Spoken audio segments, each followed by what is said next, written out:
Buenas noches. Los ángeles caídos se titula nuestro programa de hoy.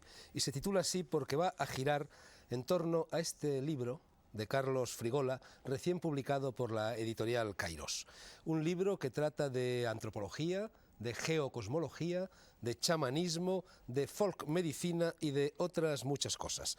Palabrejas que no deben asustar a nadie. El libro, cuya lectura recomiendo vivamente, trata con palabras muy sencillas de asuntos cotidianos y, sobre todo, de cómo mejorar la calidad de vida de esos asuntos cotidianos, recuperando modales inútilmente perdidos, tales como la siesta, la imposición de manos, la sobremesa o el contacto con la madre y padre, también naturaleza.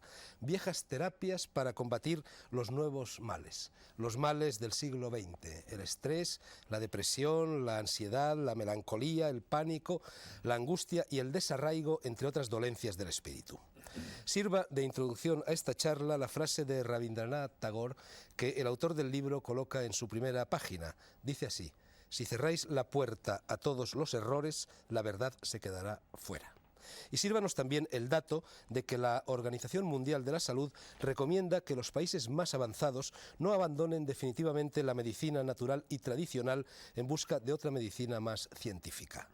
Tales países, cito textualmente la frase, deberían potenciar sus propios recursos, que son muchos, aunque ignorados, en particular las plantas medicinales y otras formas de tratamiento, como son los balnearios, los centros termales, los lugares con energía magnética y telúrica y los propios curanderos. Y por último, antes de pasar la voz, la palabra y el voto, aunque nunca el veto, a mis contertulios, otra cita, en esta ocasión de Salvador Dalí, nombre que, como enseguida veremos, viene muy a cuento de este libro que nos llega precisamente desde el Ampurdán. Decía Dalí, con su peculiar manera de cargar la suerte en la fonética, que la naturaleza es sobrenatural. Y vamos ya con los tertulianos. En buena lógica, la primera intervención debería de correr a cargo del autor del libro, de Carlos Frigola, que está con nosotros, pero voy a regatear y le voy a pasar la pelota a Luis Racionero, que es el prologuista de Los Ángeles Caídos y que puede hablarnos de otra tertulia, la que dio origen a este libro. Dice su autor en el capítulo de agradecimientos: tengo sobrados motivos para estar agradecido a muchas personas por su valiosa ayuda y por su crítica constructiva al manuscrito. Pero, puestos a decir la verdad, diré que el primer borrador nació de una tertulia. Durante 5 años nos reunimos de forma regular y disciplinada en Albons, Gerona, el escritor Luis Racionero, el pintor Évarist Vallès y el universal Narcís Costa Sisset, además de algún que otro invitado. Su brillantez intelectual, ironía, curiosidad e imaginación fueron, dice Carlos Frigola, el crisol alquímico en el que pude alear algunas de mis ideas sobre los arquetipos populares y el pensamiento tradicional. Évarist Vallès, pintor de Figueras, no ha podido venir hoy porque está fuera de España, y Sisset, gran curandero del Ampurdán, tampoco, porque no le gusta aparecer en televisión y derecho tiene a no aparecer. De modo que eres tú, Luis, la única persona, aparte del autor, que puede contarnos cómo fue aquella tertulia. Bueno, pues giraba en torno a estos personajes. Évarist Vallès, que es un gran pintor y discípulo directo de Dalí. Tú recuerdas que nos llevó a conocerle en cierta ocasión. Sisset Costa, que es un país retirado y que pues tiene la fórmula de una pomada, una fórmula antigua, que funciona muy bien para ciertas dolencias de huesos. Y había otras personas, por ejemplo, Plácido de Albons, un tratante de ganado que había sido pastor en su juventud y que me dijo: usted es escritor, mire usted, hay que hablar poco y escribir nada, porque lo que escribes te lo retraen después. Estaba también, algunas veces venía el picapedrero de Torroella, Joan Pagès, que me dijo en cierta ocasión cosas como que: Luis, las mujeres son como el pescado, estirar cuando pican. O, en otra ocasión, todo lo que se paga es caro. No sé si tenía relación una con la otra. Segundo contertulio, ya lo he anticipado, Carlos Frigola, psiquiatra y psicoanalista, nacido en Figueras, como no, un largo currículum. Vamos a destacar solo su militancia en el movimiento antipsiquiátrico inglés entre 1975 y 1979, su amistad con Laing y su relación con el doctor Sharma, médico personal del Mahatma Gandhi y maestro en el laberinto de las medicinas alternativas. Carlos, yo al cerrar tu libro lo he hecho con la clara impresión, no sé si equivocada o atinada, de que la ciencia médica moderna no ha añadido prácticamente nada a la antigua, o mejor dicho, ha añadido tecnología, pero no sabiduría. ¿Es relativamente correcta esa impresión? Sí, quizá tengas un poco de razón, ¿no?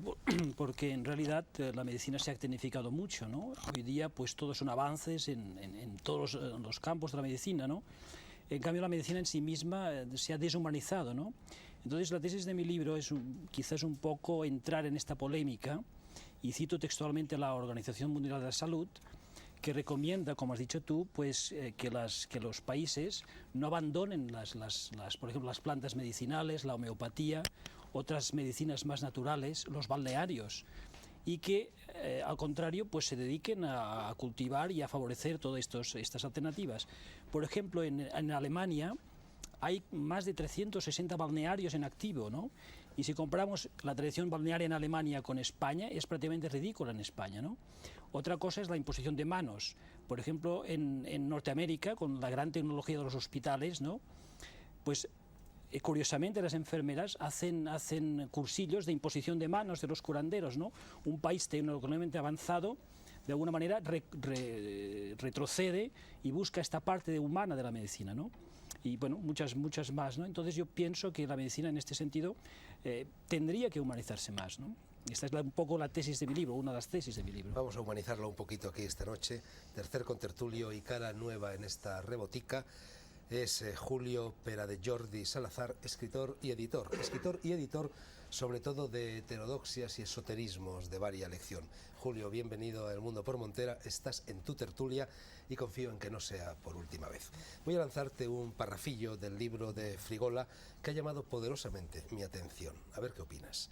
Dice: cuando el nivel de moralidad no es satisfactorio, cuando los guardianes de la moralidad dejan de funcionar, entonces la sociedad pone en marcha de forma espontánea un mecanismo de compensación social.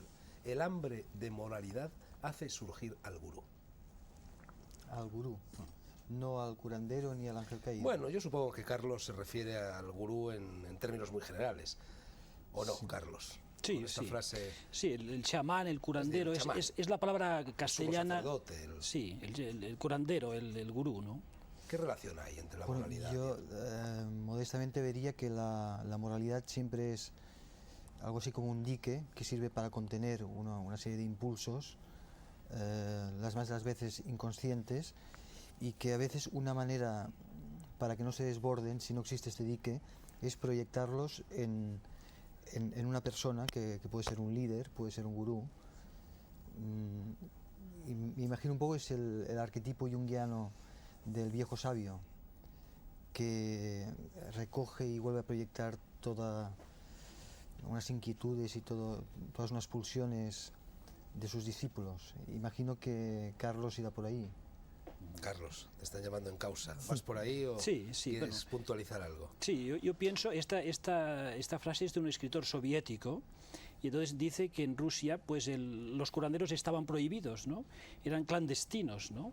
Ahora supongo que no, con la liberación, ¿no? Pero ¿por qué eran clandestinos? De alguna manera era como los guardianes de la moralidad que estaban reprimidos en el inconsciente colectivo, pero existían. Y claro, ellos eran las personas, digamos, los psicólogos del pueblo, donde el pueblo se sentía identificado con ellos, podía realmente entregarse, y ellos eran los guardianes de la moralidad, que por otra parte era subterránea, era inconsciente, ¿no?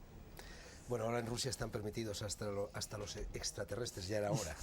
El resto del equipo de El Mundo por Montera está formado hoy por dos titulares, Antonio Escotado y André Malví, y por un reservas y Salvador Freixedo, me permite la expresión. Salvador estuvo con nosotros hace muy pocas semanas en el programa dedicado a la salud holística y es, entre otras cosas, todas ellas de peso y de poso, una autoridad mundial en cuestiones de curanderismo. También para los tres, y que responda o comente el que más corra, otro párrafo del libro de Frigola. Es un poco largo, pero con enjundia. Dice así: en la cultura mediterránea, la imagen simbólica del chamán curandero la representa el semidios griego Prometeo, que robó a los dioses el secreto del fuego. Por tal audacia se le condenó a un eterno sufrimiento. Pero precisemos, ¿cuál era el conocimiento supremo robado a los dioses y entregado a la humanidad en forma práctica de las artes básicas y de los oficios? Posiblemente fuera la posibilidad humana de toda creatividad y de toda invención. Los mitologemas más antiguos de las tradiciones talmúdicas hebreas hacen referencia a unos ángeles caídos que enseñaron a la humanidad las artes y los oficios básicos. El curandero actual, dice Frigola, es en esencia uno de aquellos descendientes directos de los ángeles caídos, caídos porque se casaron con las hijas de los hombres, posiblemente una unión de emergencia y de estabilidad. Quizá podamos luego hablar del hombre emergente y del hombre estable, que son dos de las categorías que tú disciernes en el libro, y como consecuencia perdieron parte de sus poderes. Los ángeles caídos eran verdaderos artistas en el sentido holista, a la vez que artesanos. Posiblemente fueran sacerdotes y también maestros. Eran invariablemente músicos y actores dramáticos. Todas ellas actividades consideradas sagradas en la antigüedad. Los ángeles caídos eran herreros, conocedores de las propiedades de los metales, y también médicos, artistas y artesanos de oficio. Ya está André Malvin. Mira, ya me molesta de entrada una cosa. Todo esto es tan masculino. Bueno, no se puede escribir en los dos géneros al mismo tiempo, me imagino. ¿Y por qué? Si lo somos. Honestamente, ¿no te crees que el chamanismo, la medicina, el amor, nace como la primera madre en la primera cueva? Le cae el niño, tiene dolor, lo coge, le mete la mano encima y sopla. Acto fundamental de la imposición de manos y la utilización del soplo, que bien sabes son fundamentales en todos los rituales chamánicos del mundo. Yo creo que todos somos chamanes, todos somos brujos, todos somos santos y dioses, porque si se pone una frontera en la espiral ascendiente, no me interesa. Yo creo que cuando alguien se da un golpe con el codo, así, en una mesa, pone la mano encima y dice, ¡ay! ¿Y por qué ponemos la mano en este codo? ¿A qué sirve? Porque tenemos un alivio. Yo pienso que habría que volver a los inicios en vez de agarrarnos a unas sabidurías muy ajenas. Yo creo que hay una gran confusión entre la descripción y la vivencia. Y pienso que hoy es día de dar paso a la vivencia. Y por una vez me callo. Bueno, de todas maneras estaba buscando una cita que no encuentro porque es el propio Carlos Frigola en el libro el que subraya el carácter a la vez masculino y femenino, yin y yang del chamán y de la naturaleza. Yo le diría una cosa, todas las madres son curanderas. Las primeras diosas, las primeras manifestaciones de los dioses son diosas. Y que no olvidemos nunca a las mujeres, primero porque viven más que nosotros, hay mucho más viudas que viudos, y segundo, porque por calladas saben mucho más. Claro. Cierto, Andrés, mi madre la que me sigue poniendo las inyecciones. Salvador y que es cierto, todos somos curanderos. Y yo siempre lo he dicho, por ejemplo, una mamá tiene un poder de curar a su hijo, a su bebé, porque está todavía su funcionamiento eléctrico es muy parejo, y no lo sabe, y a veces solo con ponerle la mano encima al bebé se callaría, pero como no se lo dice nadie, pues nada, va corriendo a que se lo vea un médico. Pero yo quisiera hacer un poco hincapié en lo que dice el autor. Yo me derrito de gusto al ver que ahora, en esta época de la tecnología, estamos volviendo atrás. Y por ejemplo, cuando estando en Nueva York, en el Bellevue Hospital, ahí la doctora Krieger y otros, yo los veía hacer lo mismo que hacen los espiritistas. Ahí dan clases ya a los médicos de cómo pasar las manos. Y tú los veías y que de un rato, ¡boom! Los famosos pases, que por toda Sudamérica es normal. Le ponen las manos y los médicos, sin creer bien aquello, y la Krieger enseñándoles a todo el mundo hasta que realmente captan algo. Y al cabo de un rato sacuden las manos igual. Pero yo me derretía de gusto y además me reía a carcajadas. Pero es curioso, ahora por ejemplo en Texas, los Silvas ya están entrando, los de los que siguen el método de Silva, ya están entrando en los hospitales, les dejan practicar sus cosas. Y hablabas de Rusia, la famosa Tsuna Davitashvili, es una curandera tremenda que tuvo artificialmente vivo a Brezhnev. Lo tuvo no sé cuántos, 2 meses vivo porque allá era una momia aquel hombre y ella le ponía las manos y otra vez se paraba al viejo con sus cejas y allá iba camino y lo ponían en la televisión. Y es la mujer esta que al mismo tiempo es de la academia. Y vamos viendo cómo van entrando, por ejemplo, en los hospitales en Senegal y por ahí, le preguntan siempre al enfermo, ¿usted quiere un médico académico, universitario, o quiere un ugán, o quiere y lo que él pida, ¿verdad? De modo que se va respetando eso porque es una cosa que es real. Lo que pasa es que no lo sabemos explicar y ha tenido siempre la maldición de la ciencia oficial. Pero eso está ahí, ha estado siempre ahí, porque antes de que hubiera universidades ya había médicos y se curaba. André, le dejamos primero hablar a Antonio, que había pedido la palabra, y luego Un tú. trocito así de pequeño, Venga, que así de somos pequeño. amigos. Venga. Hay una cosa que me molesta brutalmente. La ciencia, como se emplea aquí, siempre es este mundo reducido de la civilización occidental. No olvidar que hay mucho más gente curada por medicina ayurvédica, o por brujos de pueblo, por griots, por ungans, por gente que está en contacto directo con la dolencia y su solución, que por gente que viene con un escáner, un título y cobrando. Hay más gente de a pie que gente con Mercedes. Basta. Antonio. Bueno, yo encuentro el libro muy estimulante en la medida en que nos devuelve al hecho de que finalmente nos curamos nosotros mismos, creo que en la mayoría de los casos, y si no enfermamos, o nos curan unas personas que maldita la relación tienen con que les den un título a cambio de pagar unos derechos, comprar unos libros, hacer unas farsas llamadas exámenes periódicos, etcétera, etcétera. Poco a poco le estamos quitando el privilegio a la medicina que tuvo durante milenios, durante casi 2 milenios, el clero. Al fin, el clero claudicó ante el estamento científico. Ahora el estamento científico tiene que asegurar o que tiene ciencia, y si tiene ciencia que la demuestre, o si no, no la tiene. Si la demuestra, no la puede demostrar con diplomas, no la puede demostrar con papeles, la tiene que demostrar con humanidad, con amor y con conocimiento. El que cada cual se vaya haciendo consciente de que a partir de los 30 años, si no sabe cuidarse a sí mismo, es un pobre miserable que no llegará a los 35, me parece un punto fundamental. Escota, ¿tú crees que nosotros nos hemos cuidado? No. Sí, ¿No hemos abusado un poquito? sí, nos hemos cuidado mucho. Moriremos todos hemos antes de cuidado los 100. mucho nuestra vida, la hemos cherished, como dicen los ingleses, la hemos cogido en palmitas y hemos dicho, esta vida única que nos ha tocado vivir, la vamos a cuidar Pero sin ¿cómo única? ningún sacerdote. Como única. No, es que él ha dicho cosas muy gordas. Hay una cosa increíble, es que cuando se habla de sacerdotes y de curas, hay que bien saber que aunque se refieren a un hombre que murió así, lo que te enseñan es ponerte así, y los curanderos se ponen así. Y me parece que los gestos ya hablan de por sí mismos, empezando por ahí. Segundo, Salvador dijo una cosa, y Frigola también, yendo hacia atrás. No me creo que haya una marcha hacia atrás. Aquí no se trata de ningún tipo de medievalismos. Yo creo que la inteligencia conquista la libertad y no se obliga. Los diplomas refieren lo que había antes, es como una sedimentación del conocimiento. Y yo pienso de que ahora estamos cada vez más en un tiempo y un mundo de la persona, del individuo. Los caminos son los que tienen que ver con el individuo y tienen que ver con la capacidad de no estar alterado. La medicina es solo una indicación, es como decir, mira, por favor, ¿dónde está Madrid? Es por ahí, por ahí. Ah, muy bien. Esto es medicina fundamental. Problema, la enfermedad que es, dice, yo estoy en donde yo creía que era Madrid y me llega la flecha en Mediana, que es el ombligo, estoy mal. Y dice, tú tranquilo, yo estoy contigo, tú y yo somos una sola cosa. Y a este momento aparece el milagro, porque yo estoy mejor que tú, con lo cual lo dividimos y tú estás mejor y yo un poco peor.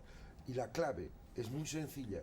Nadie puede vivir aislado si no amas a tu prójimo, si no amas al que tienes al lado, si no estás dispuesto a entregar tu vida, tu cariño, tu luz, tu cama, tu comida.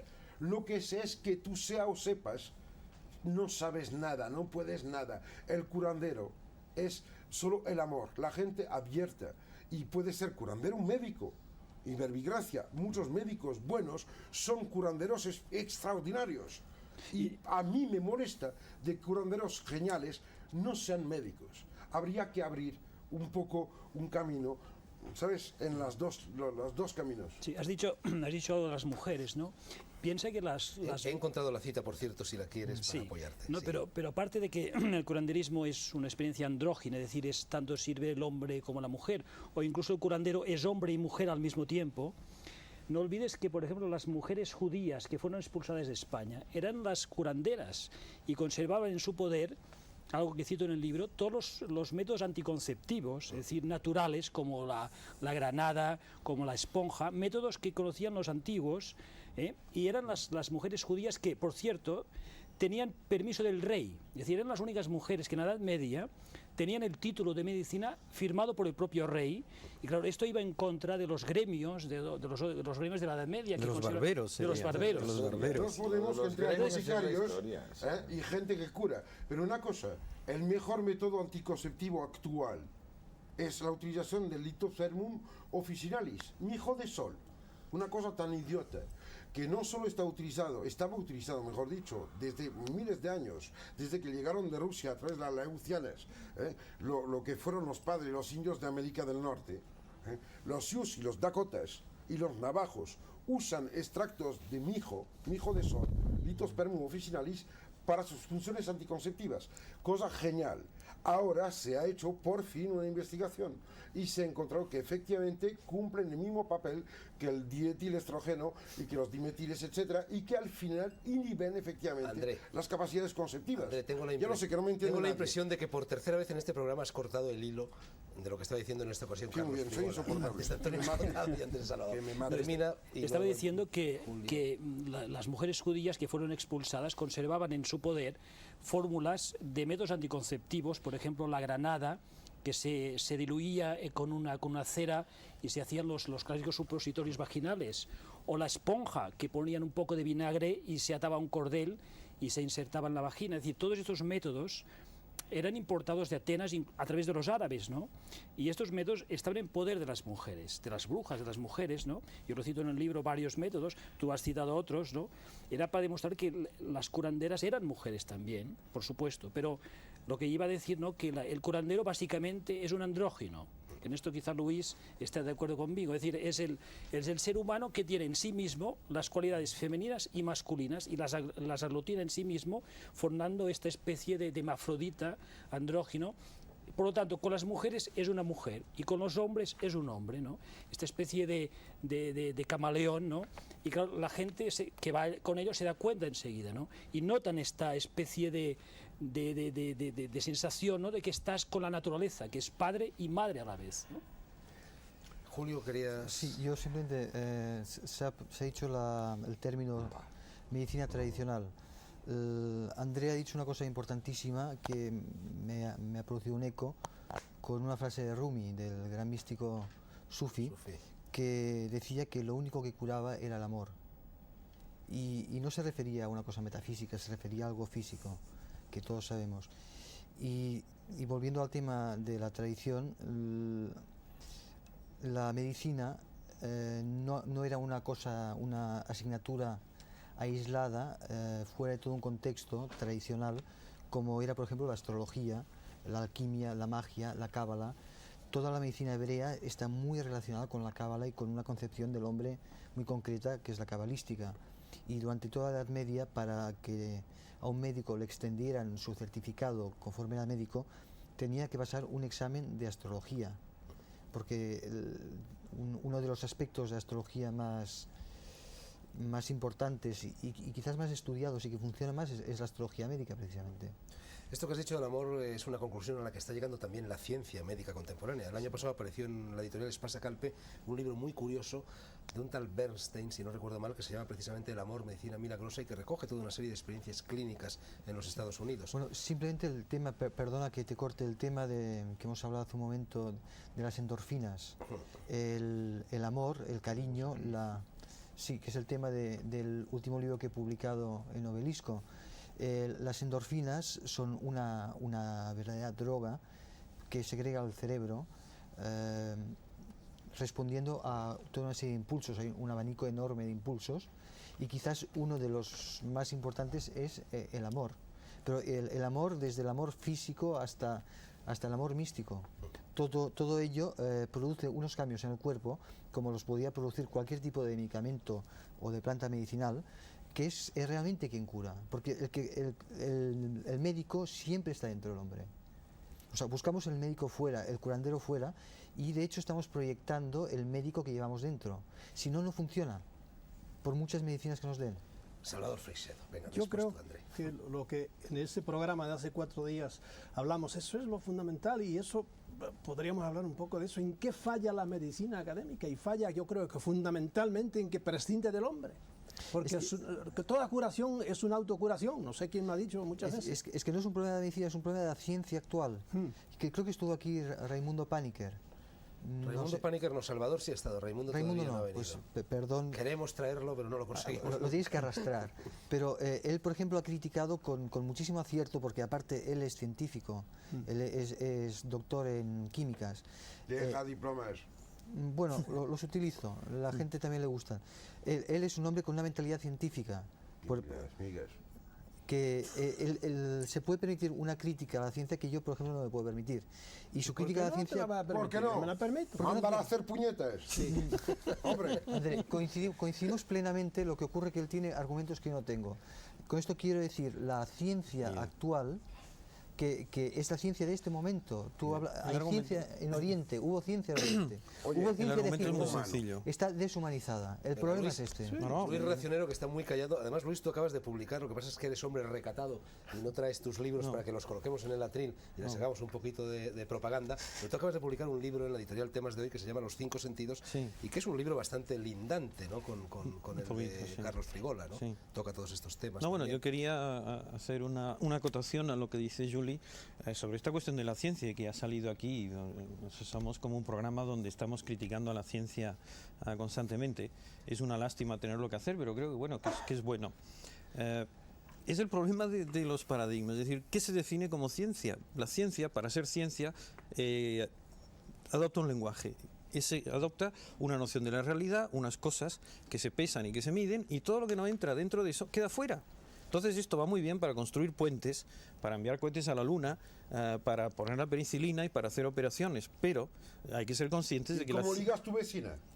Voilà, ahí está, y todo lo demás. Es decir, un 80% de la realidad queda fuera de esta representación que hace la ciencia de la realidad. Es decir, hay que entender que una cosa es la realidad, que es inmensa, y otra cosa es el modelo que es la ciencia. La ciencia es simplemente un modelo, una invención humana para entender las cosas.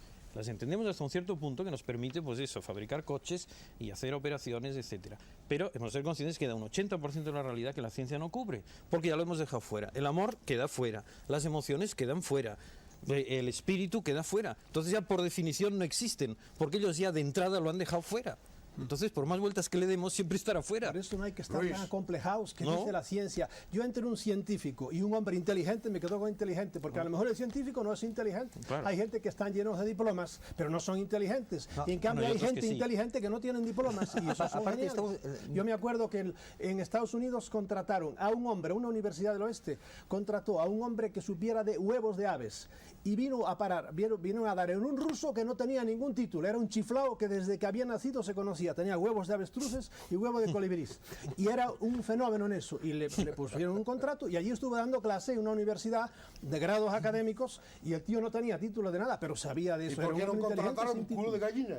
gallina? Que de huevos sabe más que nadie. Sí, bueno. Bueno, ¿Por qué no mira, habla? una cosa, me parece increíble que no se diga la verdad fundamental.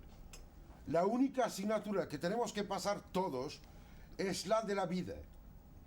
¿Qué nos importa que nos describan lo que vivimos con términos sabios, si en realidad se vive sin palabras? Y en realidad, cuando se habla de curanderismo, de salud, de enfermedad, del bienestar, del malestar, de la fidelidad a sí mismo, de la traición, lo que estamos haciendo es únicamente vivir. ¿Por qué no decir las cosas llanas? ¿Por qué disfrazar con palabras sabias lo que es inmediato y entero? Yo creo que, aunque no lo sepas, cuando yo tiro mi ceniza en el cenicero, muevo algo en serio, porque el universo es coherente y que la ciencia intenta decir lo que sé es cierto y lo demás no existe. Lo siento, aunque no se sepa, lo que hay está. No, bueno. Y hay el primer nombre de Dios en Cábala, de la cual hablaba Julie, es muy claro, es ella. O sea, yo soy el que está. Y esto es la primera cosa que tenemos que hacer. ¿A qué sirve dar el nombre a la piedra si la tenemos delante? Ejercita los sentidos, callar, olvidar, ser el que ve y no el que dice. porque el que dice muere con el diccionario. Y a mí me parece que es una abominación de poner a la gente una pared hacia su propia vida y la conciencia de su vida si no es capaz de nombrar lo que ya resiente. Y si acaso hablamos de algo que ellos no resienten en general, ¿a qué sirve que lo digamos? Claro. Andrés, cada día estás más facundo y sobre todo más filósofo, ¿verdad?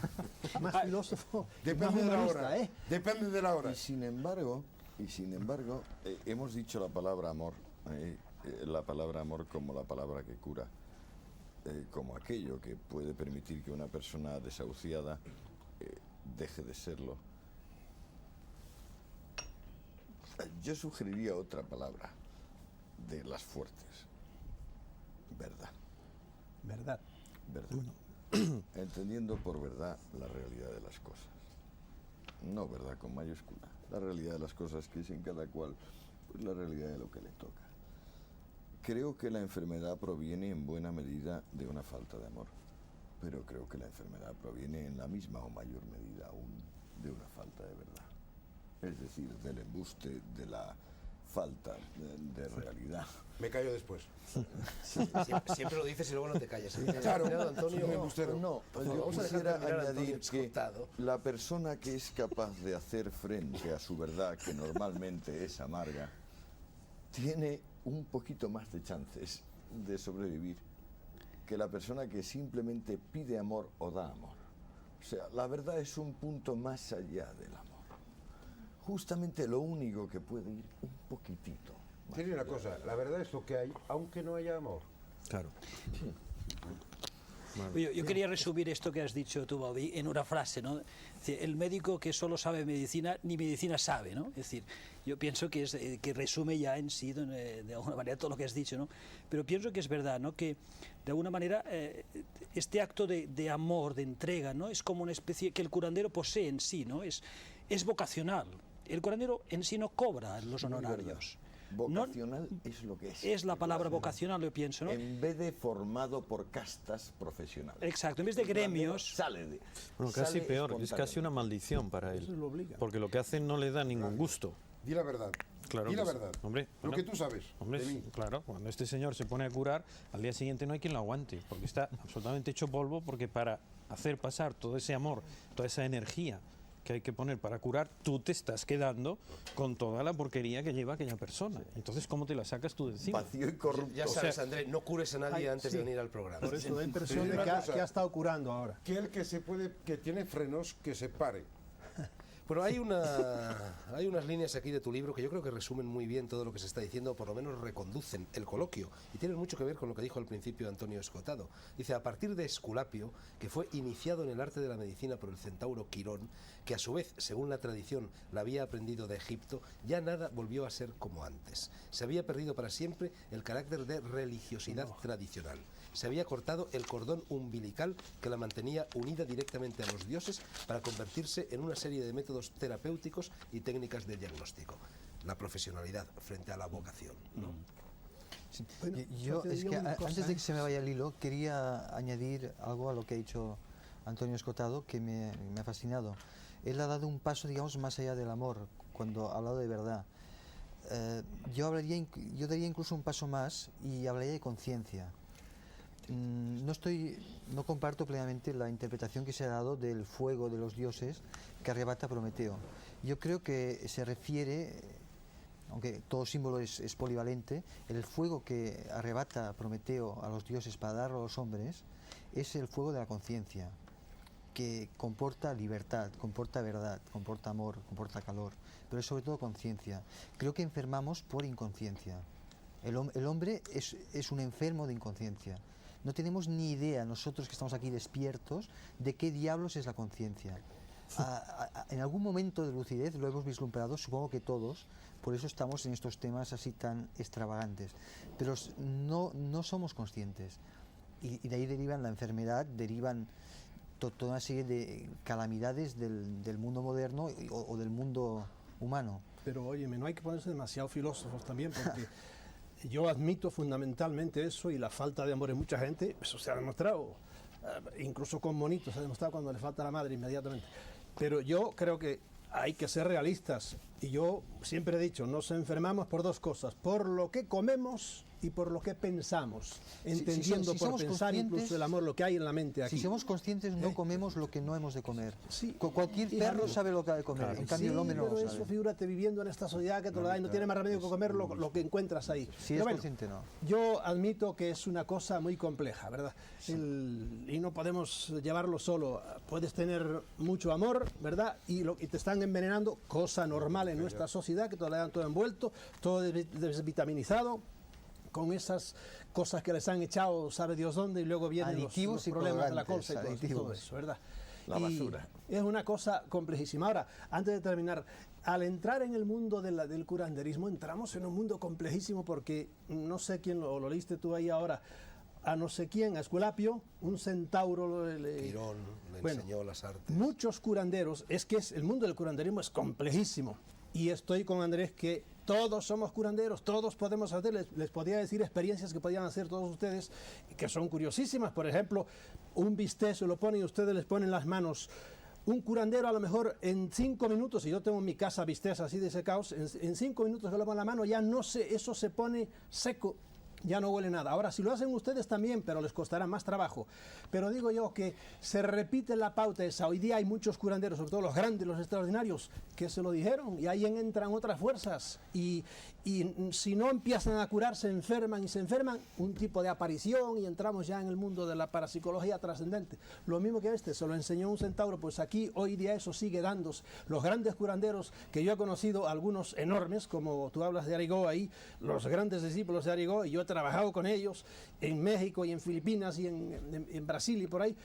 Esa gente no querían ser. A Arigó se le apareció un viejo y le dijo, tienes que empezar a curar. Y luego Arigó hacía cosas increíbles, porque Arigó, cuando no tenía agua, apretaba el puño y le salía un chorro de agua. Créanlo la ciencia o no lo crea, pero eso era así. Y 40.000 cosas como esa.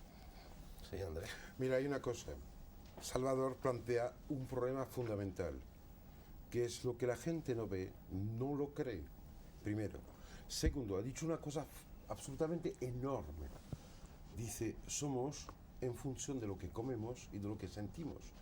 Pero mira, pensándolo un poco bien, un segundo, este famoso órgano piel y mucosa que nos relaciona con la totalidad de este gran ajeno, este otro fundamental que es el universo que nos rodea. ¿Cómo lo recibimos? Tragando, respirando y sintiendo. La superficie del huevo fundamental que se transforma en el vientre de la madre acaba fabricando órganos de estimación, no de captación, estimación del mundo exterior, del diferente. ¿Y qué pasa? Comemos, sí, sentimos. Se puede muy bien uno alimentarse de sensaciones. Yo tenía 4 años, yo empecé a leer a los 2 años. A los 2 años y medio, mi Vaya padre... por Dios, hombre. Espera, yo que siempre he presumido de que empecé a leer a los 3 y creía que era el récord mundial. Y ahora sales tú y empezaste a leer a los 2. Mi padre me regaló una caja enorme que tenía lo que se llamaba la Bibliothèque Verte francesa, que me leí como un loco. Y ahí había un libro inimaginable en el cual se contaba que las hadas comían del olor de las frutas. Yo después me preocupó mucho este tema, a tal punto que yo hice una vez 40 días encerrado en una urna con sellos de notario sin tomar nada, para ver. Y no he muerto. Y ahí empecé a pensar ¿Tenías mucho. flores en la urna? No, tú tranquilo, no vayas de bromas, que es muy serio. Hombre, un poquito de Pero, broma tampoco no, molesta, muy para en serio. utilizar un verbo muy Somos lo que recibimos del universo. La función del ser humano es que por tener juicio es capaz de modificar el universo en el cual se encuentra. Nuestro destino es de ayudar al destino universal. Somos de momento la única forma que existe de conjunto molecular que no sea entrópica. La vida es negentrópica, es totalmente anormal en la secuencia universal. La famosa historia de Stephen Hawking, el Big Bang, etc. No estoy convencido en absoluto. Estamos aquí para poner orden. Dios, el amor, la vida, la intuición de las vidas anteriores, las futuras, la conciencia misma, nos hablan de continuidad, de orden, de secuencias y de posibilidad de ser más. En realidad, quien vive sin querer saber la universalidad total de todo lo que se puede saber e inventar algo más, ser el Big Bang de otro universo, no vive. Cada vez que un niño da un beso a una niña por decir yo te quiero niño, mira, está haciendo un acto mucho más importante que el de Einstein, tirando su barba en el oficio de las patentes de Zurich, cuando deposita la famosa ley de E igual MC2, que no interesa a nadie. Mucho más importante ligar con su vecina, estar en paz con su pared o tener libros que te gustan, que ser conforme con un diploma que darán gente que se va a morir pasado mañana. André, me llevas un año de ventaja, hoy he entendido por qué sabes más que yo. Yo querría que habláramos un poco de cosas concretas, no solo de cosas abstractas. De todas esas pequeñas cosas, las he mencionado en la presentación, que forman parte de la religiosidad mediterránea, lo que mucha gente empieza ya a llamar entre bromas y veras el yoga ibérico, también lo he dicho, como por ejemplo la siesta. Tú, Carlos, dices en tu libro muchas cosas muy interesantes sobre la siesta. Creo recordar que también las dices tú, Luis, en Los 5 sentidos. Bueno, por supuesto presentas la siesta como un ritual conocido en todo el mundo civilizado, incluso como sinónimo de pereza para ridiculizar a los latinos. Y añades que la siesta es un espacio para la creación individual. Es obviamente el aparato digestivo de las ideas. Para mí, para Carlos, el ritual de la siesta lo mismo que los corros en las plazas de los pueblos en los días de mercado, las tertulias de café, las discusiones civilizadas sobre fútbol o toros, o incluso la política como pretexto para intercambiar ideas y emociones, son formas de psicoterapia. Y sin embargo estamos renunciando, estamos impidiendo estas válvulas de escape, estas psicoterapias, ¿no? Exacto, porque vemos en realidad todas las cosas como artificiales, es decir, vemos las cosas desde fuera. La psicoterapia es algo organizado, algo que un psiquiatra organiza alrededor de los hospitales, y esto en mi caso tengo mucha experiencia porque yo he estudiado en Inglaterra con pues, los creadores de la psicoterapia de grupo, ¿no? En cambio no nos damos cuenta que las tertulias de los cafés, los corros en las plazas, la siesta mismo, ¿no? Las tertulias son formas de psicoterapia, es decir, una forma natural que tiene un organismo de expresarse catárticamente, es decir, expresa las emociones, los sentimientos, las sensaciones, ¿no? Las comparte, ¿no? Pero de una manera natural, sin una estructura, digamos, formal, ¿no? Entonces, en mi libro hablo de la siesta, ¿no? La siesta pienso Bueno, claro. que es el reverso tenebroso del estrés. Esto, Luis, Sí, señor. tienes mucho que decir en esto, ¿no? Pues dilo, Luis. Claro que sí. No, bueno, yo al filo de lo que estaba diciendo Carlos me acordaba de cuando era estudiante en Berkeley, vino un profesor de sociología que venía de Cambridge, Peter Morris, un inglés, gran sociólogo, y que nos empezó a explicar, pues, estaba explicando a los americanos, bueno, una cosa que para mí era absolutamente familiar y que era lo que llaman el bereavement, o sea, lo que llamamos aquí el duelo. Y él decía que era una cosa muy civilizada, por ejemplo, todo ese ceremonial que se hace en los países latinos cuando alguien se muere. Es decir, llevar luto, las plañideras, todas estas cosas que ahora, como cursis, tecnócratas que somos, pues estamos intentando abolir, como los serenos y un montón de esas cosas maravillosamente civilizadas, pues todo eso, claro, ellos lo redescubren, porque evidentemente si se muere una persona y haces como que no se ha muerto y lo tapas y lo escondes, te quedan unas emociones ahí que van a salir malamente de una forma o de otra. En cambio, si tú le das un cauce, un ritual a toda esa emotividad, pues es mucho más civilizado y es una forma de terapia. Carlos, ¿y por qué yo, que soy bastante mediterráneo, me parece, hijo de madre alicantina, entre otras cosas, y profeso, y desde luego pues, más ibérico que viriato, nunca he conseguido dormir la siesta? Por muy cansado que esté, incluso aunque no haya dormido en toda la noche, no puedo volver a dormir hasta la noche siguiente, aunque me meta en la cama con pijama. Oye, ¿Por qué? Bueno, yo en el libro lo expreso, es decir, consulto libros de la Lo Edad pregunto Media. en serio, ¿eh? Es Sí, una sí. cosa que me preocupa. Todo el mundo puede dormir la siesta en este país menos yo. Bueno, hay una siesta que se llama la siesta de la llave, que es tumbarte en un piedra, sofá claro. y sostener la llave con la mano y te quedas así como medio dormido, y cuando estás a punto de dormirte, es decir, cuando las ondas cerebrales cambian, entonces te cae sueltas la la llave, ¿no? Sí. Aunque sea 2 segundos, es bastante siesta, es decir, Ah, no, eso sí, 5 mira, minutillos, mi siguiente querido los amigo, duermo, pero no pasa hay una nada. cosa bien clara. Ha habido experimentos hechos por la NASA para proyectos espaciales, en los cuales se intentó mantener gente despierta el más que se podía. ¿Qué son los resultados? Muy sencillos. Si alguien no duerme en absoluto, se pone loco, pero loco perdido, a los 4 días. No hay salida. Pero si se mantiene que cuando se empieza a tener actividad cerebral extraña, los famosos REM, que quiere decir Rapid Eye Movements, se le deja los 2 o 3 minutos que dura esta cantidad de sueño paradoxal. A este momento pueden aguantar el tiempo que sea, a condición de tener complejo vitamínico B, tener piridoxina, etc., y que encima no haya información suplementaria. O sea que en realidad lo que pasa contigo es muy sencillo. Tú tienes que tener un ciclo corto. Y en este ciclo corto solo puedes descansar cuando coincide exactamente el momento paradójico con tu libertad. Pero muy poca gente en el mundo de hoy es capaz de esto. Y esto es una cosa importante. Y yo me aprovecho, porque tengo la palabra, para decir algo que no pude decir antes. Sí, la tienes todo el tiempo. Me habló, sí, nada, yo soy desvergonzado total. Hablo de psiquiatría. Pero ¿por qué tenemos siempre que ocuparnos de situaciones patológicas? ¿No crees que realmente la vida misma es una situación de crisis psicológica? ¿No te crees que existe en la dinámica de relación con las personas unas situaciones muy parecidas a las que pueden ocurrir en el desván de un psicoanalista, pero mucho más activas, son dinámicas? ¿Por qué no enseñar a la gente a convivir con lo que permanente viven como comedura de coco? Estamos viviendo en un mundo que es un lavado de cerebro instantáneo, constante y sin ningún tipo de permiso, y no sirve a nadie. Pero él te está diciendo si la siesta de alguna manera es terapéutica, ¿no? Y si él le convendría. Yo pienso... Se sabe que la gente que hace siesta vive más tiempo. Yo pienso que sí, yo pienso que yo reivindico la siesta, no solamente la reivindico yo, sino he consultado tratados de la Edad Media, ¿no? Y entonces también es posible, es decir, en la Edad Media también se dormía la siesta. ¿Por qué no consultas siestones? Bueno, también, es decir, existe una tradición, digamos, de la siesta, ¿no? Pero hoy día una de las crisis que causa el estrés es no poder dormir. Es decir, es extraño, ¿no? Pero a la gente el insomnio, ¿no? La propia dinámica del dormir, como has dicho tú, ¿no? Entonces yo pienso que, bueno, que el inconsciente tiene que salir de alguna manera, y entonces si no sale a través de dormir, saldrá a través de otras maneras, ¿no? No pueden dormir porque quieren cosas constantemente.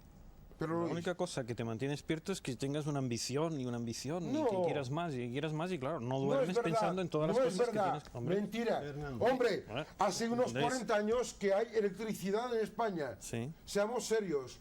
Antes la gente a las 9 de la noche, ahora en invierno, se duerme. ¿Por qué? Porque ya están hartos del fuego de la llar del foc. Y hace 40 que años no hay ni luz, no ni tenían- televisión, ni radio, ni nada que los venga a molestar. por un lado, y por otro lado no tenían las ambiciones que tiene ahora la gente, entre otras cosas porque desgraciadamente no tenían posibilidad de subir. Pero Ahora, ¿tú crees que alguien que sube se desplaza? No. Tú mismo No, estás pregonando vamos a entenderlo. la Lo Lo vida que de quiere los decir 40 Luis, me kilómetros parece que es alrededor. fundamental desenganchar con los problemas de la vida cotidiana para poder el dormir. estrés Pero te no juro te una deja cosa, en la no vida. hay decir electricidad, Fernando, que no hay que no tener luz en tu ambiciones. habitación y no tienes tele, Sí, pero es que los duermes. problemas de la vida cotidiana surgen porque tenemos Claro, ambición. quiero Viene el decirte claxon de un que la coche. sociedad abierta, que es una gran cosa, es decir, la sociedad que permite cambiar de clase y cambiar de posición social, está muy bien, porque hace la vida mejor, pero tiene el enorme inconveniente de que como tú puedes subir y puedes llegar, si no te sabes parar a tiempo, no duermes. Porque siempre estás maquinando cómo hacer para subir pero más, mira, ganar ahora más vale. dinero, tener más poder, salir más en la Luis, televisión, Fernando, etcétera, etcétera, Déjame y no decir un duermes. consejo a los que están viendo ahora, a propósito de este sacramento hispánico que es la siesta y que es una terrible cosa que estemos perdiendo. Y que como un escupitajito de erudición, la palabra siesta viene, ustedes lo saben de sobra, de hora de sexta de los romanos. Ahí le escogieron esa horita para echar esa cosa. Yo les aconsejaría a la gente que aprovechen. Acaban de decir una cosa, yo creo que a mí una siesta de 5 minutos ya me deja, puedo seguir caminando. Aproveche a relajarse.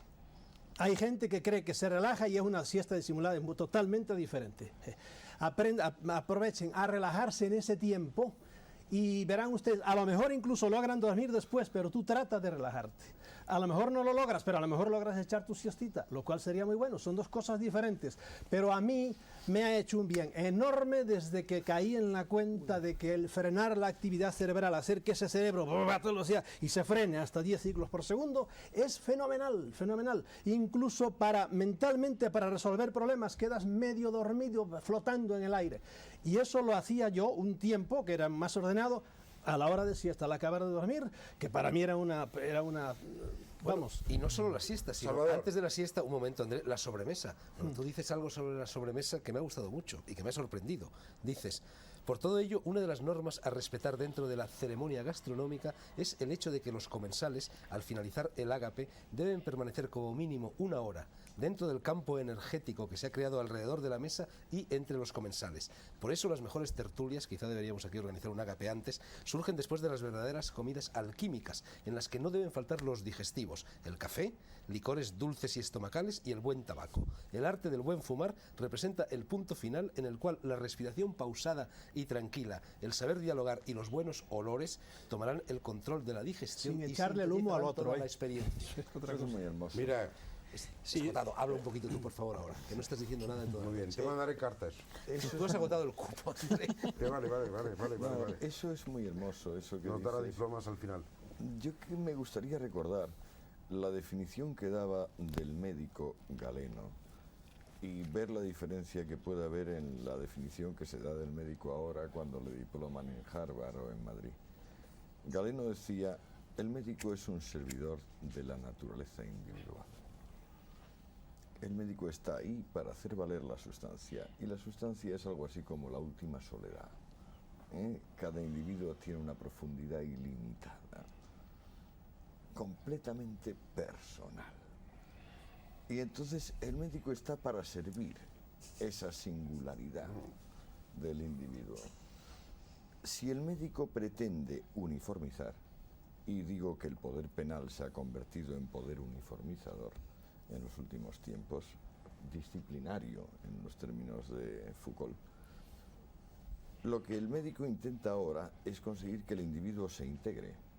El proyecto de integración, la socialdemocracia, digamos como espíritu político en los últimos 40 años en Europa y en el mundo entero, es uniformizar, integrar. El médico en la antigüedad era un servidor de la naturaleza individual, era un aliado de la persona. El médico actual es un aliado del Estado. Esa es una gran diferencia. ¿Un aliado de qué? ¿No? Del Estado. Ah. El dueño. Entonces, claro, tu libro a mí me gusta en la medida en que defiende eso que es lo único que es la sustancia. Es decir, que una cosa es Ruda Borda y otra cosa es el Tamarindo y otra cosa es Fernando y otra cosa soy yo. Últimas soledades. O bien defiendes esas últimas soledades o bien defiendes, por ejemplo, con el medio en el que estamos metidos ahora, últimas uniformidades. Sí, yo quiero comentarte algo, ¿no? Yo tengo un amigo, por ejemplo, que trabaja en una unidad de cuidados intensivos, es decir, está constantemente trabajando con la muerte, ¿no? Entonces, para compensarse, pues viaja al África, es decir, su forma, digamos, de compensar esto es humanizarse, es buscar a otras culturas primitivas, ¿no?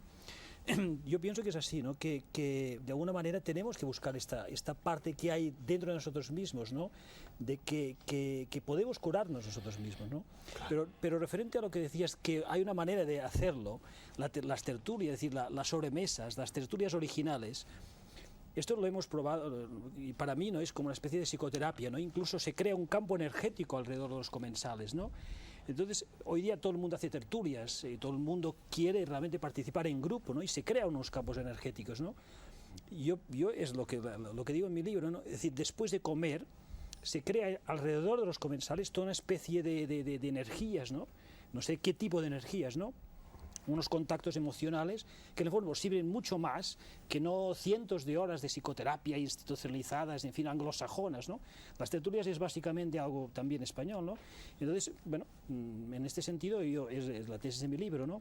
Digo un poco que la tertulia después de comer, saber comer bien, pausadamente, respirando, es decir, no compulsivamente, no al self-service en media hora, que casi la orden del estómago no tiene tiempo de transmitir al cerebro, ¿no? Sino esta hora, digamos, de pausa, pienso que es una forma de psicoterapia, es decir, el saber comer, dialogar y hacer la tertulia es una manera de relajarse también, como la siesta, ¿no? Veo que poco a poco vamos llegando a Oye, la en unamuniana y 2000 años josé de antoniana Santa Misa, conclusión de que hay que de Santa españolizar Misa, el mundo. La máxima comida occidental ha sido la comunión. Y nadie se extraña de que yendo a comulgar se quedara un momento tranquilo. No hay ninguna diferencia entre el silencio post-comunión y la famosa siesta y la hora de tranquilidad, porque al final es lo mismo, ingerimos el universo y nos tenemos que quedar tranquilos un momento para digerir tanto, hay que cogerse tiempo, primero. Segundo, hablabas de siesta, no tú, diciendo de esto de la sexta. Yo nunca he sabido si siesta y sexo no tenían algo que ver. Nunca he sabido si el sexo era la sexta hora porque se folla mejor. Lingüísticamente, o sectus cortado. André, Y yo eso creo- es lo que Chomsky, perdona la pedantería, llamaría una etimología de conveniencia. Pero Chomsky señor, te sí. dice también de que todos los niños San Isidoro. nacen sabiendo los idiomas, que el idioma es congénito a la estructura del cerebro humano. Pero es peligrosísimo Oye, si enredar lo el citas, sexo con la cítalo del siesta, ¿no? ¿Eh? Que es peligrosísimo enredar el sexo con la siesta. Yo creo que no, yo creo que muchos niños Sí, no, han a lo nacido mejor ahora en la desde el punto de siesta. vista del placer sí, pero parece que el organismo puede ¿Qué va? sufrir ¿Tú te crees serios que el sexo y colapsos. el placer se pueden confundir? Le has tocado la beta, Yo Andrea. creo ahora. que al final este gran medio que nació cuando la primera macromolécula de proteína se dividió en dos, el océano primordial, este miedo terrible de estar perdido de la otra mitad idéntica a uno mismo, es lo que hace nacer la sexualización. De esto tendríamos que hablar largo y tendido algún día. Yo no querría que el programa se terminara sin hablar un poco de los lugares de poder, Sí. porque el Mediterráneo, y estamos hablando de un libro mediterráneo, está lleno de esos lugares con fuerza telúrica, con fuerza magnética, con fuerza histórica, con fuerza de todo tipo, y dentro del Mediterráneo el Ampurdán es precisamente una de las regiones del mundo donde más lugares de poder hay acumulados. ¿Por qué no explicamos un poco a quienes nos están viendo y oyendo lo que es un lugar de poder y para qué ¿Puedo? sirve? Sí, sí, que lo diga Andrés. No, pero o yo Salvador. Salvador, venga. ese tema de... Bueno, eso nos lleva ya a lo que yo llamo siempre la parapsicología trascendental. Mira, hay sitios en el mundo donde no se puede entrar. Y si entras eres hombre muerto, ¿verdad?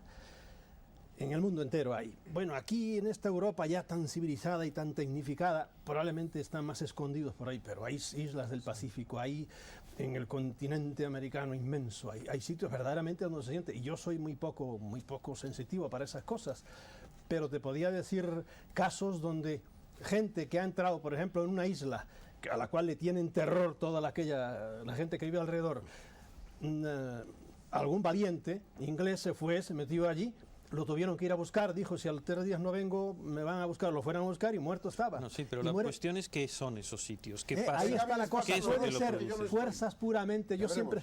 explico la cosa de dos maneras, son cosas puramente naturales, explicables, o son cosas que trascienden lo humano. Y yo, que soy herético en eso, en el ¿eh? Mediterráneo hay lugares de estos, desgraciadamente. Sí, Vandellós, sí, por los habrá, ejemplo. yo no los conozco, No, pero no, hay no, muchos. no, Pero no es lo mismo. No es lo mismo. No es lo peor, mismo. hay mucho peor. Hay un teatro en Vandellós es Barcelona verdad, sí. que tiene en la tercera planta, por abajo, uno de esos sitios. En la calle Aragón. Sí. ¿Y tú lo conoces? No, y tú pero- conoces la casa con los diablos que salen. ¿Verdad? No hablemos de cosas que no conocemos. No, no, es ¿Eh? que Pero hay Ocurre sitios una cosa, naturales, que hay, abiertos, dice que hay ¿eh? sitios, y yo digo, se pueden fabricar, Claro. porque el espacio pertenece a la conciencia. Cuando alguien llega y pone desorden en un sitio, el que se acerca, y la vida es el contrario del desorden, se muere.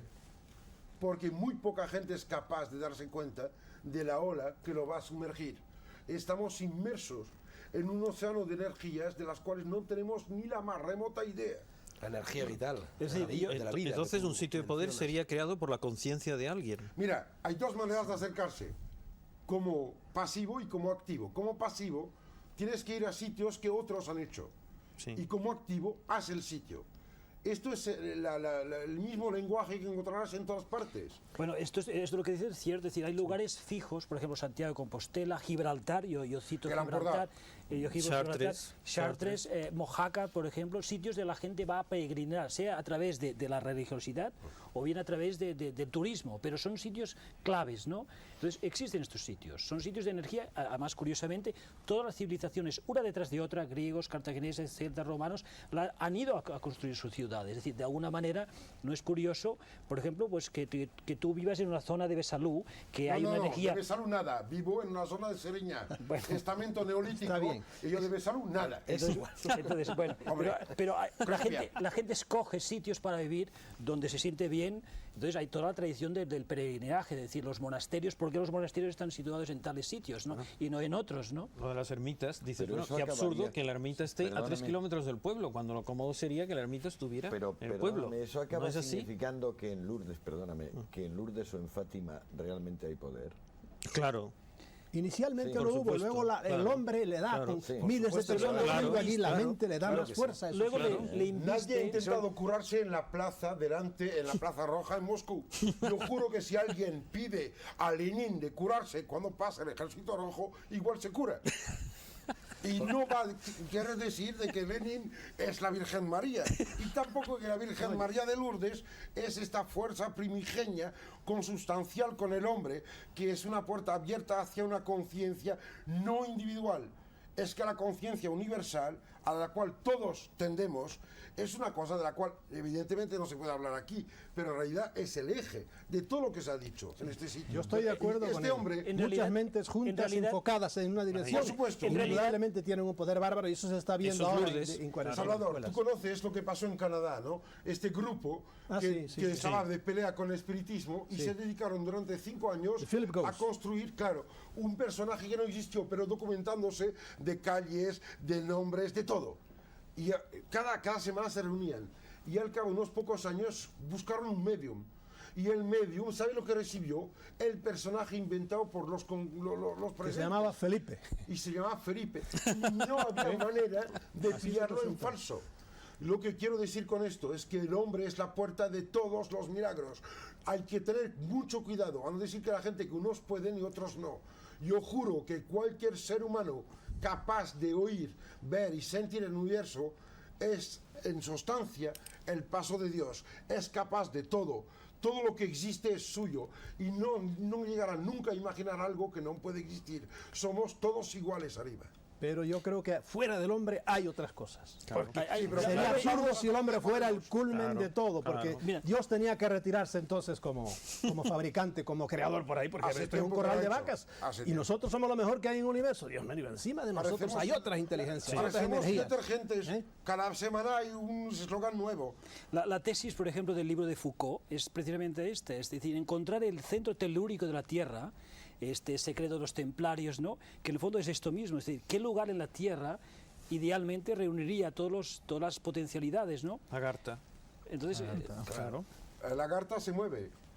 claro. Acuérdate de que cuando Saint-Yves d'Alvèdre publicó la misión des Indes, se le pidió de que lo quitase. Y este hombre, que era un nulo, un cero, un infinitesimal, que se había casado con una señora que tenía un título para tener pasta y tranquilidad, pero que era un vehículo. No confundir nunca el teléfono con lo que se te dice el amigo con el cual hablas.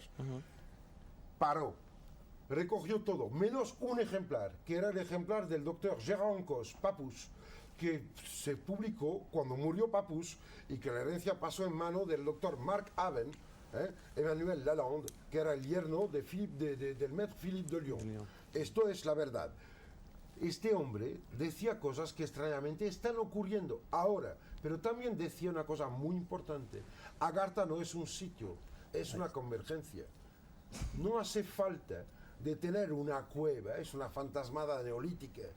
Solo basta saber quién es quién, dónde y cuándo. No hace falta hablar con todos. ¿Qué te crees? ¿Que cuando te tomas la temperatura te metes un termómetro en todas las células? No, te lo pones en la boca, en el culo o bajo la axila. Con lo cual sí que son tres sitios que hablan por la totalidad de los millones de células que te componen. La conciencia, la verdad y este tipo de caminos que llevan hacia la humildad de hacer parte de algo que no permite farol, que no te da diplomas, que no te propulsa en el escenario. Andrés, pero tú Esto crees... es una cosa De todas aparte. maneras, André, un poco de respeto a las cuevas, porque no es una casualidad que muy a menudo, en mi opinión, los lugares de poder estén centrados en cuevas. Por las supuesto. cuevas son eso que se llama plutonías, lugares de comunicación entre el Si me permites microcosmos una y el cosa, macrocosmos. cuando hay épocas glaciales, el agua está bajo forma de glaciales. No hay agua en la atmósfera, con lo cual no llueve. Épocas glaciales quiere decir desierto y hielo.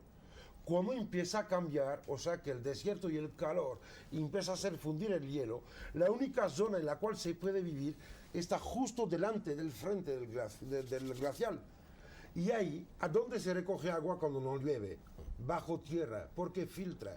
Las divinidades de bajo tierra, de las cuevas hondas, Tónicas. fuera del sol que mata, nacen de esto. Y no por eso son significativas, porque ahora no hay glaciales. No hay glaciales. Tenemos que ser tan listos como para ser capaz de ponernos en pelotas debajo de la tormenta y ser puente entre la tierra y el Pero cielo. un momento, porque hay lugares de poder que están muertos, lugares de poder que no mantienen su poder. Te digo una cosa, también los bares en los cuales no va nadie, Y se se nota muy estropean las claramente cuando bebidas. llegas a uno de ellos. Sí. A mí me gustaría, de todas maneras, Antonio, saber por qué te ha extrañado tanto que la mayor parte de los presentes, si no todos, creyéramos que Lourdes y Fátima, por ejemplo, son lugares de poder. Pues sí, pues sí. Mira, se encontraron flechas neolíticas en Lourdes y en Fátima también. Y en la actual basílica que se ha construido, que es una especie de enorme postre con mantequilla encima, cuando se hicieron los cimientos se encontraron unas puntas de flecha, unas hachas André, neolíticas. Tienes crucificadito a Antonio Escotado. Antonio, por Sí, favor. te crucifico. Bueno, André, ¿y qué se encontró en el Palmar de Troya? Cruces eso- neolíticas, eso es un tema mucho más flechas, profundo de lo que parece. paleolíticas. Mira, Mira, quiero en el decir, Palmar de por la Troya ha habido dejad más hablar, Antonio. milagros si el que ser en humano Fátima. te lleva a Un ser momento. ciego, realmente no vale André, la pena. tenía la palabra Antonio Escotado. señor. Antonio, utilízala. No, yo creo que por una parte hay una sensibilidad humana a lo luminoso, podría llamarlo lo luminoso, y por otra parte hay una portentosa capacidad que se va desarrollando con el paso de las décadas de propaganda. Creo que buena parte de lo que llamamos santuarios actualmente no son más que fraudes. Creo que el santuario lo encuentra cada hombre en su corazón buscándolo con veracidad. Creo que la mayor parte de los santuarios reconocidos, voy a empezar por el Vaticano, no son santuarios. Conozco una cueva en Formentera que me parece un lugar de poder, pero me lo parece personalmente. Ha sido Muy Isabel, bien puedo ¿verdad? admitir que a otros no se lo parezca. Creo que el santuario está en el corazón del hombre, que el santuario tiene relación con el amor y con la verdad. Sí, pero Y si que hay- todo lo que sea colectivizar ese santuario implica no ya solo mentir, sino montarse un negocio. No, pero no Que es lo necesariamente. que son los santuarios. Pero, en Antonio, general. no Ya, necesariamente. Por favor, No por favor, necesariamente. Que hay ¿No lugares te de poder crees que si un individualizados y hay lugares de poder que fascinan a las muchedumbres. Fernando, Claro, y no hace cuando- falta pensar en pero Fátima o mira, Lourdes, hace por la poco- fortaleza de los cátaros en hace- Monsegur. hace ¿Tú crees que eso no poco- es un lugar de poder? No, Claro. eso lo puedo Mira, creer, por pero favor. hace poco Luis y yo estuvimos en Suiza en un lugar aparentemente de poder que se llamaba María Stein, la piedra de María. Y no lo había, ¿no? Los dos con toda unción entramos en la zona de no hacer, que me parece que es lo correcto en un caso así, no hacer y por tanto dejar llegar. Nos quedamos allí nuestro cuarto de hora y yo al cuarto de hora me fui a Luis y le dije, aquí a mí no me toca nada. Y Luis dijo, a mí tampoco. Pero por favor, Pero que haya santuarios falsos no significa que todos los Mira, santuarios tengan Es esa que además no todos desde luego, perciben lo mira, mismo. Desde luego que no creo que todos los santuarios sean falsos. Hay Creo un- que hay lugares, digamos, donde el espíritu se ha adherido con más intensidad. O sea, pero con- por Carlos favor. ha citado antes Compostela. Tú entras en la cripta del apóstol, en la catedral compostelana, y tienes, o al menos a mí me sucedió así, la inmediata sensación de que estás entrando en un lugar de poder. Pero y tú no mismo en balde tienes dudas ha de que sea surgido el todo lo apóstol. que ha surgido alrededor. Y no ha sido un negocio, aunque también haya sido un negocio. Pero quiero decir que se ha hecho a lo largo de los siglos. No ha habido una intencionalidad de business is Fernando, business desde el primer momento. Fernando, todo oye, esto de las es que yo apariciones juro es- una cosa, que aunque un mentiroso diga una verdad, seguirá siendo verdad. Por supuesto. ¿Me explico bien? Pero, por ejemplo, aunque no hay apóstol en Santiago de Compostela, si la gente proyecta lo suficientemente Eso. y lo suficientemente bien y el suficiente tiempo, habrá un apóstol mítico más poderoso Claro. que lo que podrían ser 4 huesos en una. Y en el caso de en un Compostela lo hay, sarcófago. Prisciliano, Luis y yo lo sabemos ¿Eh? muy bien. Y Sabemos cuando muy hablas bien. de esto, Estamos en es el que ya secreto. sabemos, porque en Garro y Ese es de Sabinas lo verdad. cuentas El largo Prisciliano y es de tendido. verdad, el Santiago no es de verdad. Pero oye, Déjame Fernando, acabar, mira, déjame acabar. yo Se da la quiero circunstancia romper. de que Santiago Déjame en hablar realidad tú, no déjame vino hablar nunca tú a un España. poco. Bueno, Déjame pero hablar tú un te poco. dejo hablar necesidad por culo popular de de las jesuita. gentes Así me influyó gusta. que aquello era un lugar de poder y le dio el Lo nombre de que siempre. conocía, que era el del apóstol Santiago, no el de Prisciliano, que estaba Ya ves, proscrito. te ¿no? corta. Porque Óyeme, es mira, en religioso. esto de santuarios, que es una cosa que yo he estudiado muchos años, voy a romper, pero siendo audaz, una lanza ahora por las apariciones del Escorial y por el Palmar de Troya. Palmar de Troya. Ha habido más milagros en el Palmar de Troya que en Fátima. La Santa Madre Iglesia y el señor cardenal se echan para atrás. ¿Por qué? Porque eso no tiene nada que ver ni con Dios, ni con la Virgen María, ni con nada de eso. Con Pregunten nosotros. a los miles de testigos que han visto bailar el sol. Mi mujer fue y vio bailar el sol también, y mi mujer está... No, hace pero 3 o 4 semanas estuvo aquí Pitita Ridruejo. y bueno, otras es que personas han Pitita visto ya bailar el pues sol en el Escorial. Yo está no tengo muy por qué entregada a dudar de eso. su No, palabra. gente que Yo tengo tenga- fotos que me dio Lucía Bosé. no esté fanatizado con eso, ¿verdad? Fotos. Y todos esos santuarios producen, es lo que decimos, ahí inicialmente hay una fuerza telúrica, pero luego vienen las masas y empiezan a llegar ahí y se mezcla una cosa con la otra y se producen milagros. Mira, yo en el libro mío sobre el Escorial hablo del caso de, creo que se llama Serafín, y se curó fulminantemente un hombre que estaba en diálisis 2 veces por semana. Bueno, estábamos diciendo que la Cuando- fuerza como quiera, mental, sí, que la sí, fuerza para mental mirar, Pero puede este hombre crear. no sabía nada, estaba en su casa en Madrid y él, Luis le Recio, estaban sí, Vamos a ver. pidiendo por él Andrés allá. explicaba que este grupo de personas, con su imaginación, con su fuerza mental, habían creado un personaje Sí, inexistente. Es exactamente lo mismo que sucede en estos sitios. Por eso yo le decía a Antonio Escotado que, bueno, una cosa es el lugar de poder individual, pero que si toda una serie de gente aunan su conciencia acuerdo en con una eso. misma onda, ahí se crea un sitio de poder y se crean curaciones y se crean lo que parecen Hace milagros. propuesta. Es la fuerza Perdón un mental de momento, todos. Creo que lo hizo, perdón un lo momento. hizo No cabría, Rocío, Luis, en la André, Concha. déjame decir Que una lo cosa. cuente él. Y no cabría también una hipótesis alternativa a esta. ¿No cabría que Felipe, ese personaje, realmente existiera y fuera el que hubiese estado maniobrando a los que intentaban inventar un personaje y en realidad no lo estaban inventando, sino que estaban sufriendo sus efectos? Claro, porque hay muchos Felipes. Como Claro, me beso al es decir, hay espejo, muchos, creo que es mi y guapa. entonces algunos actúan directamente, quiero decir, y otros pues son creados mentalmente, son un egregor de toda una serie de gente. No, es posible. ¿Qué es lo que le pedías a Luis que por tenía que favor, contar? Por favor, cuéntale, ¿te acuerdas? Deprisa que se nos va el yo programa. provoqué una cosa muy concreta. Tú con Lucía Bosé os fuisteis a la Concha, ¿te acuerdas? Arriba de Marbella. Sí, Que estábamos hablando entonces Sí. del tonal Inagual. Sí, sí. ¿Te acuerdas del encuentro? Sí. Cuéntaselo. bueno, no sé si...